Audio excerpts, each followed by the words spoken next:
We are live. Welcome back. Hey, this week, Cody and I have put something together. Well, Cody put something together really special. Cody's really good at putting the things together. I'm really good at talking about things. So kind of works out well for us. So as Cody's bringing up our frameworks that we've been working on with each other and with Sharon and our coaches, we've been really studying human psychology for the last years, but really studying human psychology in the real estate space and how we can grab motivation out of the prospect so that the prospect will at least be open to sitting down with you. What we're finding right now, and Cody could attest once he gets going here, is that when the agent is capable of sitting down with a buyer or a seller, right, the hard part's already done. Because you've already handled a lot of their concerns about the market shifting, interest rates being high. So if we can have a great conversation on the phone, and don't get me wrong, they're going to have those concerns no matter what. Like, it's just when you sit down with them and they're actually thinking, okay, we're going to go out and look at homes or we're going to sell our home, they're going to still have the concern around interest rates. They're going to have the concern around the market. They're going to have the concern about pricing.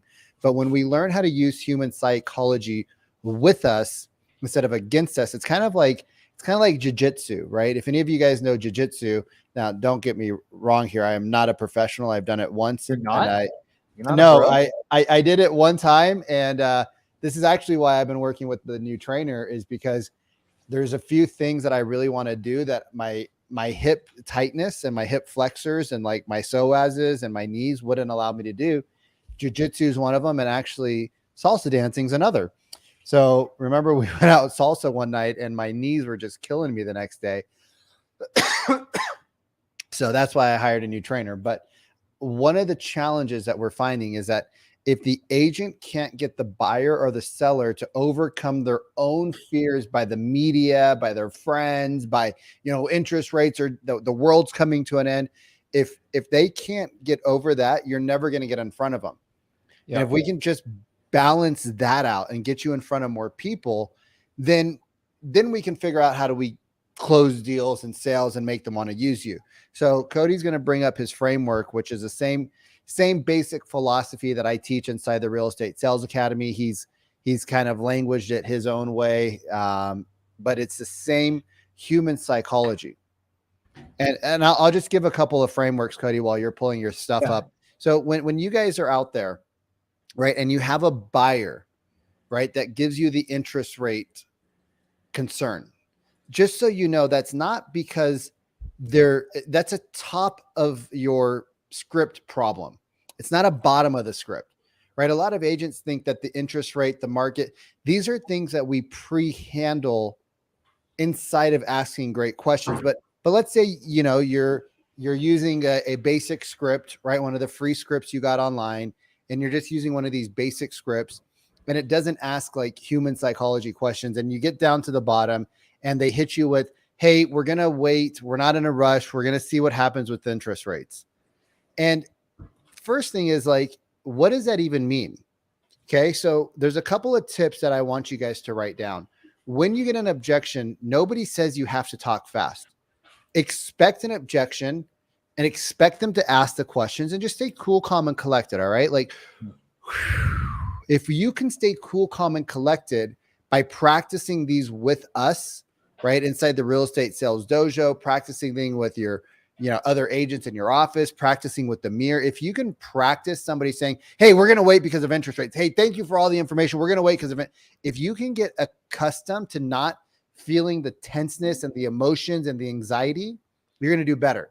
So, So let's just role play this, Cody. So you hit me with like, hey, thanks. We're not in a rush to meet because we're just waiting for interest rates to come down. So you want me to be the realtor? I want you to be the prospect. Okay. Yeah. So I'm just waiting for interest rates to come down. I just kind of been browsing in the market right now. And Cody, that's not a problem. So if you guys noticed, because I was verbal cueing, I was really easily able to cut Cody off. Cody, when I cut you off, did you feel like I was being rude, or no? Because did it feel kind of natural, like we're having a regular conversation? Mm-hmm. So you guys, when you learn how to use verbal cues, which we teach inside the Real Estate Sales Academy, this is how you can cut people off so they don't just start waffling and talking about a bunch of nonsense. Yeah, Cody, that's not a problem. I guess like I was just so that I know, like, where exactly do interest rates need to be at in order for you guys to be comfortable looking at homes again? Yeah. So I think the important element of what Vikram is doing, and I did a training last week with a team, something that I did wanted to point out that you did really well, where it's like, where do you want interest rates to be? Yeah. Understand where I see a lot of agents fail when it comes to live transfers, comes to booked appointments, comes to calling, is they don't understand the context for which the people are watching the market. So, and I said this the other day, because somebody asked this, literally this large team I did a training with, they asked like, well, how do we overcome the interest rate conversation? It's like, well, you have to understand how they're tracking the market. Like, where are they getting their information? Are they getting their information from Fox, from CNN? Like, where are they? Because their parents. It could be their parents. You're gonna get polarizing views depending on what's. Well, it could be their parents. It could be social media. Like, you don't know what high interest rates actually mean to them. Yeah. There's no context to the question. There's no context to the statements that they're making. If you don't understand the context, it's very difficult for you to give an informed and an intelligent decision, which we're going to talk about today. Can you give me an opportunity to? Yeah. Let me add it to the stream. Okay. Oh, this is so cool. Yeah. This is so cool. This is so cool. We're using StreamYard, you guys, and like. Yeah. When exciting. I see technology work, even though I'm Indian and I'm supposed to be like your tech expert and fix your toasters and your cell phones by plugging them in, turning them off and turning them back on. This is pretty effing cool, Cody. I feel very special today.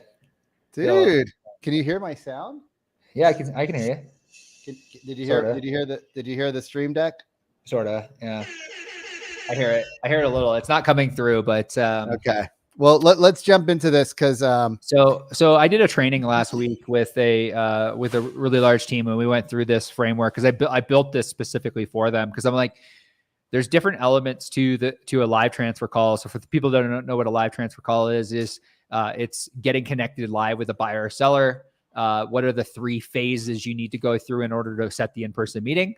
Vikram, has other expired scripts. And I know that you're doing a bunch with your clients around door knocking and cold calling and different scripts, but there's a fundamental understanding that I like from listening to live transfers and listening to people trigger sales resistance. These are just the stats, like listening to, hundreds of live transfers, 40 to 70% of live transfers we send to our clients are going to in-person meeting if they just follow this framework. And like, I know this is stuff you talk a lot about in the Real Estate Sales Dojo around chunk up, chunk down. Like that's you have different wording for it, but chunk up, chunk down is really sorting questions, curiosity, and digging deep. This is like where like a lot, like I hear consistently agents like, well, I followed the script. No, you didn't follow the script because you don't know anything about the prospect. Like, nothing. Well, here's the thing. If you don't understand, why you're saying what you're saying. So like a lot of agents might actually follow the script, but what happens is there ever been a sales call in the history of sales call? Like maybe 10% of sales calls, right? But has there ever been outside of the 10% of laydowns that are going to say yes to anybody? So don't feel special, y'all, that they said yes to you. If there ever a call that's gone perfectly the way you wanted it to go? Are you asking me? Yeah. Like let's say you take 10 calls. One goes exactly the way you're like, oh my God, that was the easiest call ever. Yeah. Right. They said exactly. It was like you tell your dog to sit, the dog sits, it doesn't move for 4 hours. And you're like, oh my God, I'm God. We chat about this, and every once in a while, me and Aldo will have a conversation. He's like, bro, they just said everything that was such an easy sale. And I'm like, he's like, that happens once every like 4 months. Yeah. Once every 4 months, you get the conversation with somebody where it's like, wow, that was easy. But generally there's objections, there's questions, there's misunderstandings, there's sales resistance. Well, people are people. So they're going to go left and right. So when you learn and understand human psychology, which it takes time to understand, and you're willing to commit to yourself, like if you're tired of being average, if you're tired of doing like 3 deals a quarter, or 3 deals like every 6 months, so you're closing like a half a deal a month. If you understand the psychology, you're being real nice, bro. You're being real nice about like these results, because I don't know who you're speaking with, but well, we're honing in our avatar a lot more. Yeah, totally. We're getting people that actually do a couple of deals. But 100%, if you don't understand, there are like everyone we interview on the RG podcast, they're crushing it. Like I don't think we've had anyone on the RG podcast, which like we're gonna be recording today. I don't think we have anyone on the RG podcast that isn't doing like 30, 40, 100 plus deals a year. Like everyone's doing a serious volume. I mean, I was looking at my stats just because, you keep telling me I need to share my stats. And I was like, okay, we did a lot of business, right? Mm-hmm. Like, and I'm not saying that to brag. It's just a fact. Like we did a lot of business. We never struggled in real estate. But we also understood like human psychology. Like I'll give an example. My dad in high school, I don't even think you know this. In high school, I rolled my dad's 7 series my senior year. So December, my senior year, I rolled my dad's 7 series off a freeway. Well, I'm going away to college.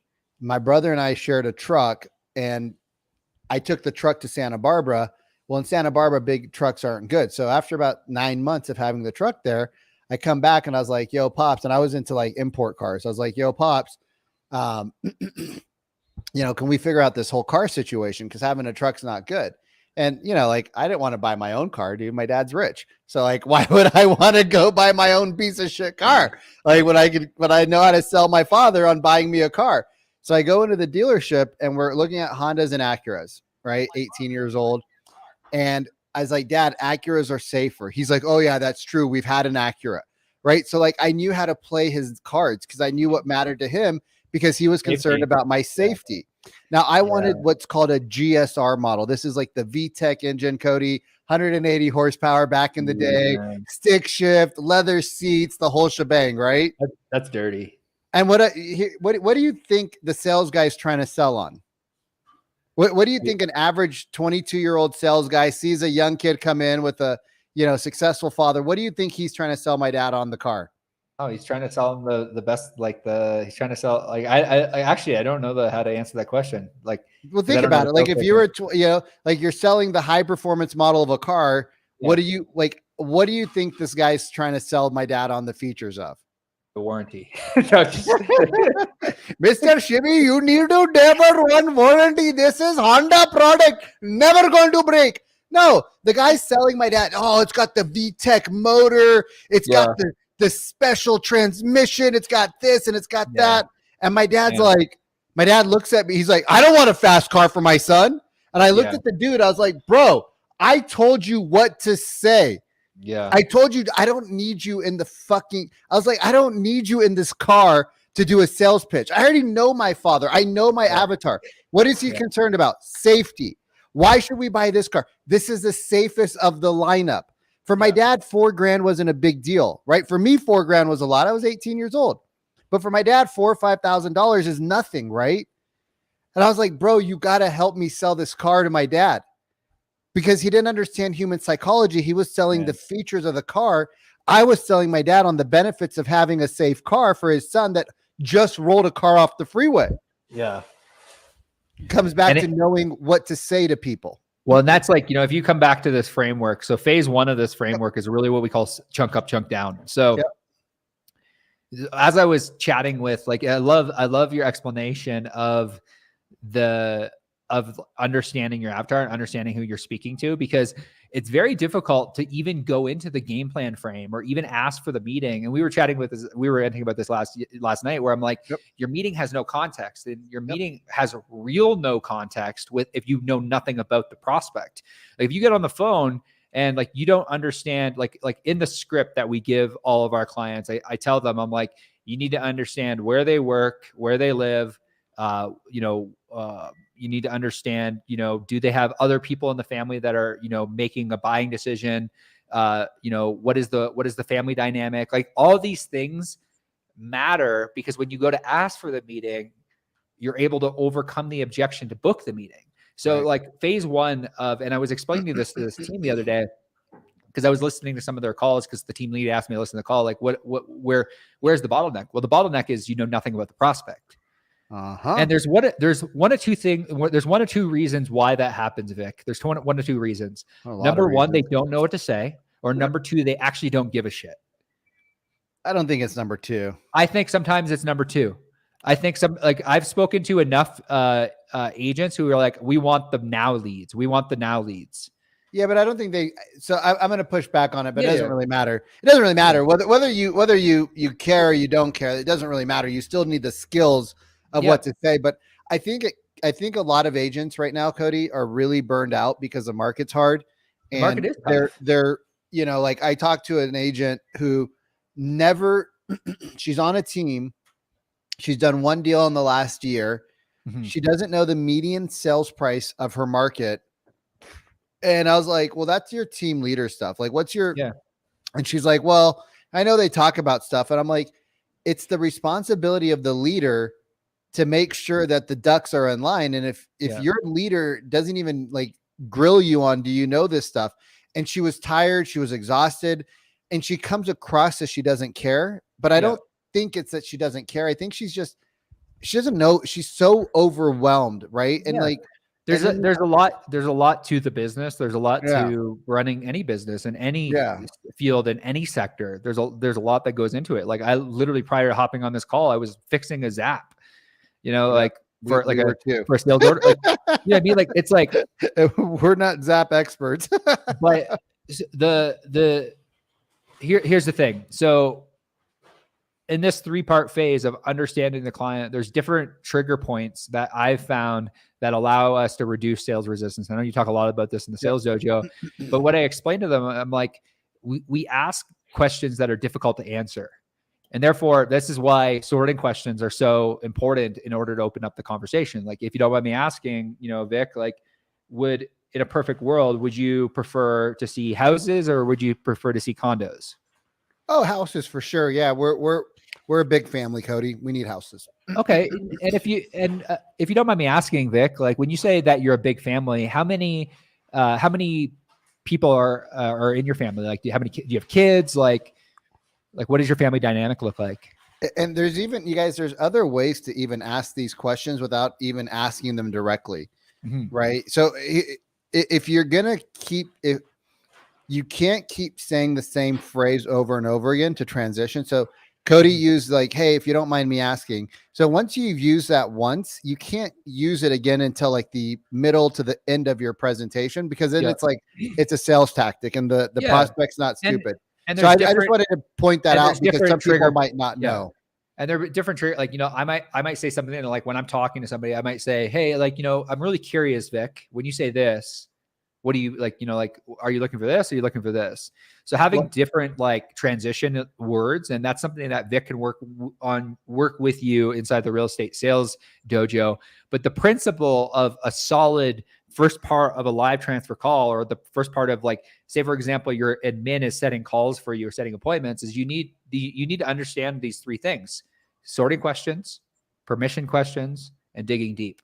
Like, you need to understand, like, really at the end of the day, phase 1 of the call, before you ask for the meeting, you need to understand who the prospect is. You need to understand their wants, their needs, like, think about even when we got on a call, Vic, like with like a realtor, that's one of the first elements that we talk about is like, what is important to you? Like, why did you even hop on this call? Like, you need to clarify why they're on the phone.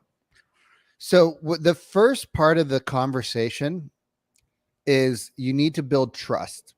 Right. So the reason why we ask questions, you guys, like, I just want to give the psychology behind it, Cody. The reason why we're asking these questions up front about them. Okay. So here, remove this from your vocabulary. Hey, I'm just calling to follow up. Hey, I'm just calling to check in. Hey, I'm you know, like, just get rid of those things. How are you doing? Right. Get rid of how you doing. I don't know very many people that love it when a random salesperson, which we get 5 to 8 calls, 10 calls a day, says, "Hey Cody, how you doing today? What do you want? I don't know you. Like, Yeah. I have no relationship with you. Like, you're not my best friend. Like, when I talk to Cody, I'm like, yo, bro, tell me what's up. Tell me what's good. Like, how's life? How's dating? Yeah. How's the world? How's business? Right? I ask a very specific question. I don't just give him like, hey, how you doing, bro? I'm like, Cody, what's up, man? How you doing with this? Because we have a friendship. The first part of the conversation is the prospect needs to know that this conversation is going to be about them. So get rid of the how you doing, get rid of my company sells so many houses, get rid of the, filler crap that you've been taught that doesn't work. Hey, how was your weekend? It's Monday. Happy Monday. That's all tactics that the prospect has been trained on.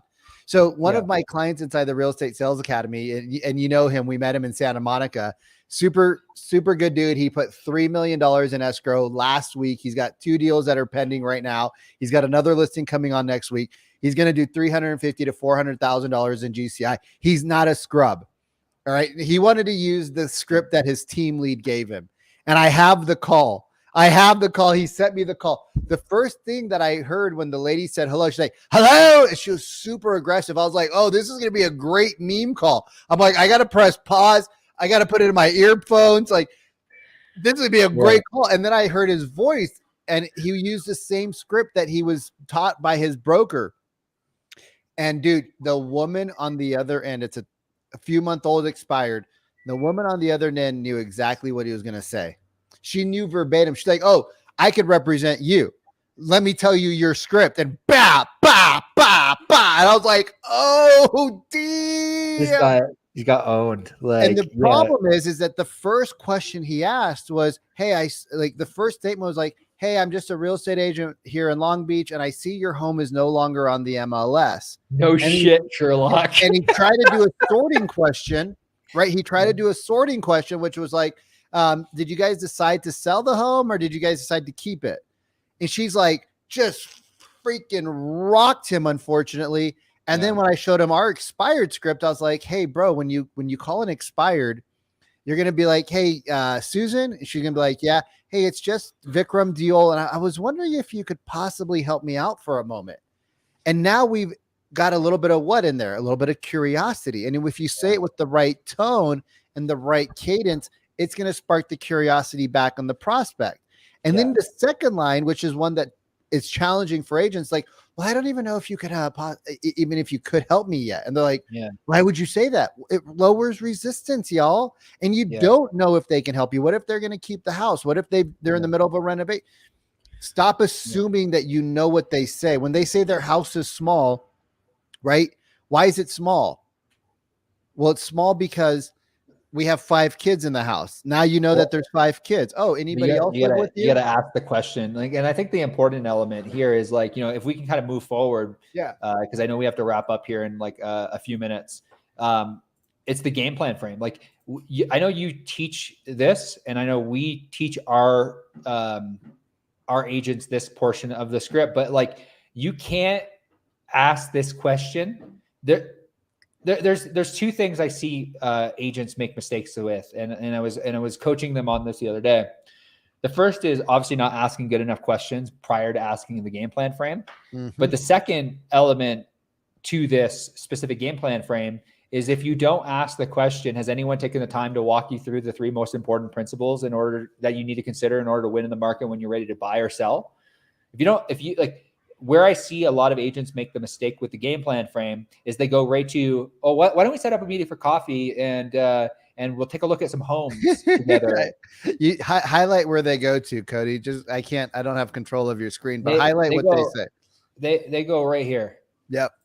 But they don't even say, why don't we get together for a quick cup of coffee, and before the coffee gets cold, we can create a game plan around the 3. No. They don't even say that, bro. Because I know because they're winging it. And why, I hear this a lot. Why don't we set up a time for me in person, and I'll bring my laptop and we'll take a look at homes together. And it's like, shut the fuck up.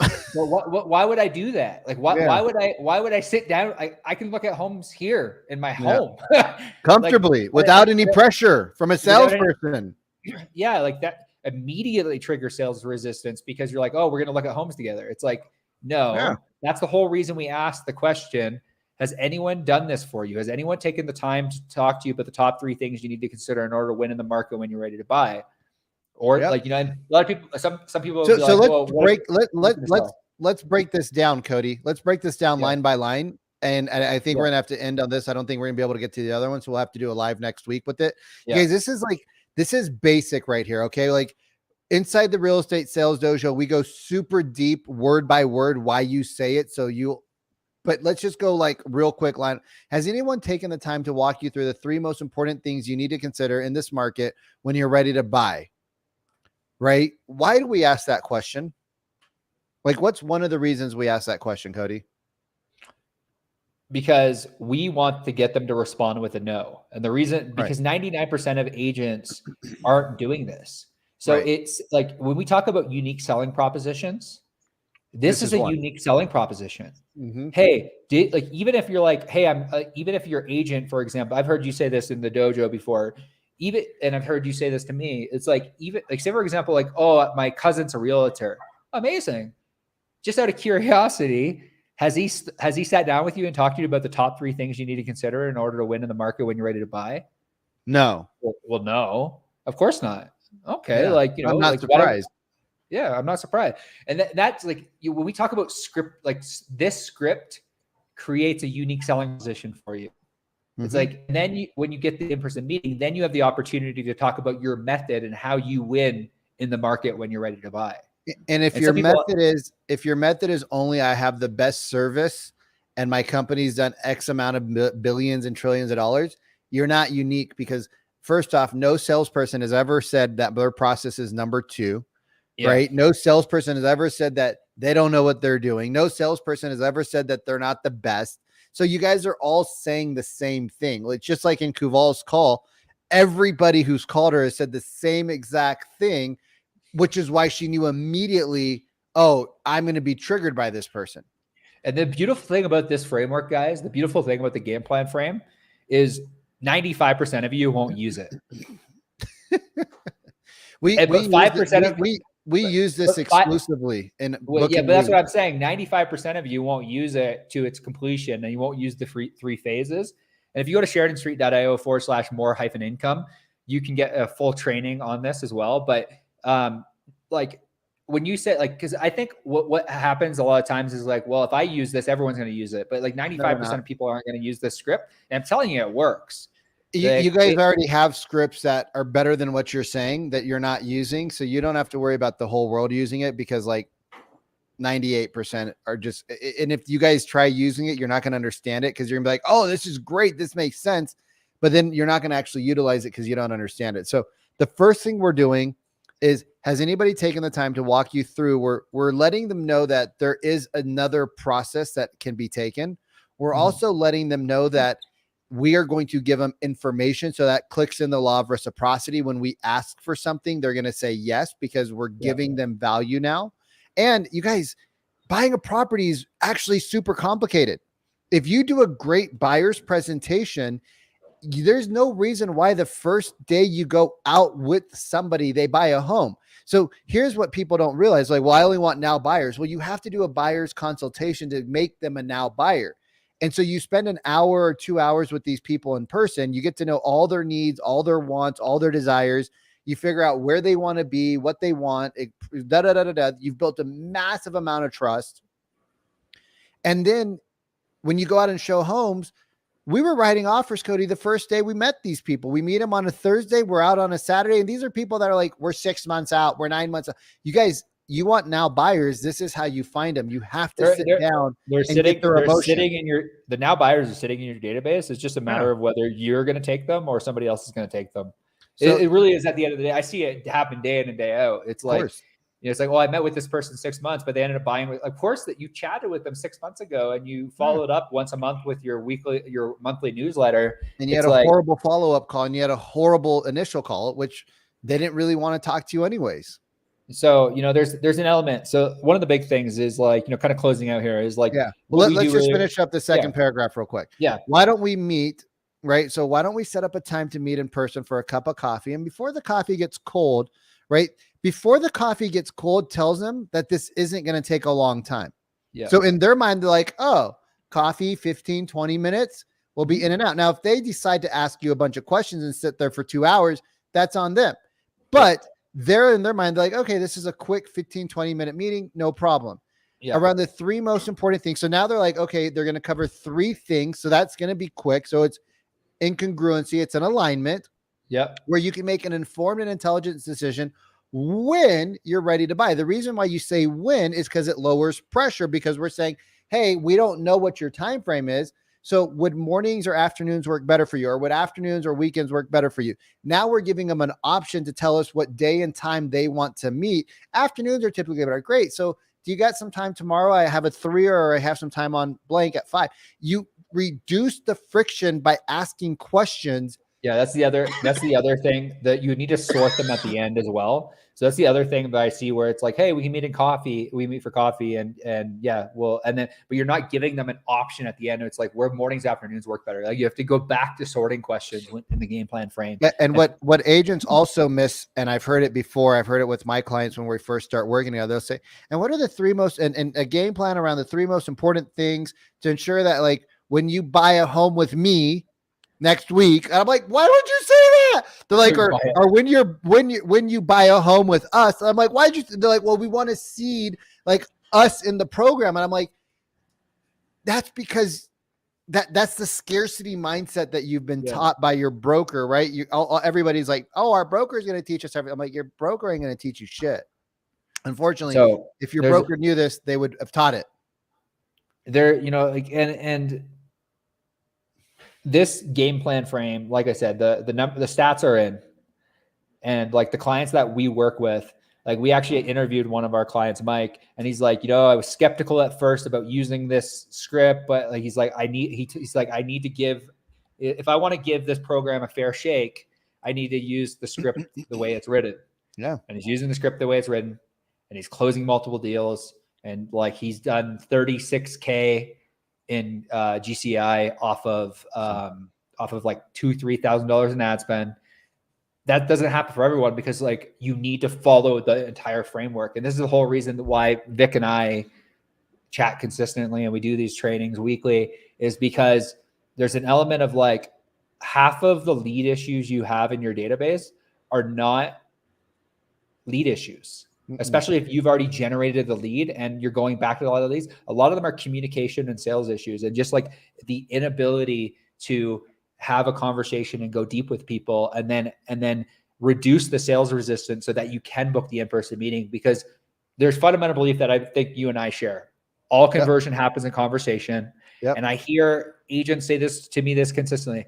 Vic, Cody, if I could just get in front of more people belly to belly, I would make more sales. Yeah. It's like, you would, you would. And amen. And this is how you do it. This is how you do it. And like, and how do we get you in front of more people? You got to improve your skills. 100%. So belly to belly, the only way you belly to belly with more people is you get better. That's you get better at talking. You get better at listening. Where should people find you? Just find me on Instagram, probably the easiest place to find me, or like, we're going live in our mindset marketing group. Right. What's your Instagram handle for the at Codmay, CODMAY, and where's the best place they can reach you? Yeah, I appreciate that. You guys can find me on Instagram as well. Instagram is going to be Coach Vikram Diol. I was looking at my calendar. I'm like, oh, we missed my role play. I'm like, oh, I'm so sad. Like, missed my role play with my role play group. Oh, just so you guys know, Cody and I both have role play groups, and they're not Dungeons and Dragons either. And if you guys want more, that you know of, I've lived with you for enough months that if you are hiding that, I am no longer your friend. So you can find me on Instagram, or if you want more sales tips and training for free, or if you have a call that you want reviewed, or if you have a question about your sales process, and you're not quite ready to jump into a program, you go to the Real Estate Sales Dojo on Instagram. If you need leads, right, and you need booked appointments, like actually Cody's company, they'll call your old leads, they'll generate leads, and they have salespeople that will call them. If you need help because you don't know what to say to the people, you don't know how to use verbal cues or pauses, and people just go on tangents, call me. Otherwise, have an amazing day, y'all. And one last thing, Yeah. I just want to see this for the very first time. Me and Vikram are running a 5-day Oh yeah, we are. lead and sales conversion training. If Forgot you're about listening back to the replay and you want more information on that around that when we launch it, just comment the word challenge below, and we will get you information on how to get involved in that. 5 days of free coaching, free training. You're so good at promotion, bro. I try, bro. Like, DM me the word. I was like, "What's the word going to be?" I'm on the edge of my seat. What's the word? What's the word? What's the word? Like challenge. Yes, that's a great word. Yeah, exactly. Comment the word challenge below. I actually have a video coming out about this week where I was listening to a podcast Sharon put out about like 5 things that you need to do daily in order to win, and one of them was make an offer.